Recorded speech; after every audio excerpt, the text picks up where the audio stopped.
The following is a presentation of Muddy River News. So is it a relief with the judge's determination today? It is. It's good to always get to the next step and get the city authorized to go in and abate the nuisance. And how long do you think this is going to take? It'll probably take a few weeks. We've already determined that we're not able to do it with the resources that we have, so we're going to look to an outside contractor to come in and either perform the work entirely or assist us with it. And explain to me the classification of the items you found back there. Some might say, okay, these are just parts, but you really didn't see that. You saw something quite different. I didn't, and more importantly, I think our ordinance has a pretty broad definition of litter, which includes vehicle parts, regardless of condition, building materials, demolition debris, things like that. So we typically don't get into the debate of whether or not it has value or not. It's just things that can't be located on the outside of residentially zoned property. And describe for me a little bit about what you saw. It was a little bit of everything, from rotten tree limbs to car parts to porch posts to a huge accumulation of tires and everything in between. In fact, there was a shed that was full of tires? There was, yes. I mean, describe it to me. How many did you think were in there? It's difficult to, by the arrangement, it's difficult to say, but there had to be well over 100. It was probably a 10 by 10 shed, and it was stacked completely to the top. In fact, the tires were spilling out of the front door of the shed. And in fact, the judge seemed concerned about the tires that were out in the open. He was, yes. Yeah, and that sort of speaks to the purpose of the zoning ordinances and the nuisance ordinances in a lot of cases, in that those things do harbor diseases, whether it's tall grass or accumulation, rodents, disease-carrying insects, all kinds of things tend to live in those accumulations.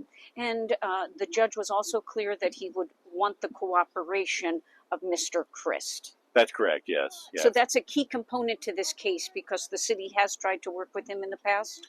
That's correct. And as a matter of fact, in this particular case, we've issued 4 different citations over a number of years for the same violation. So this wasn't a new case by any means.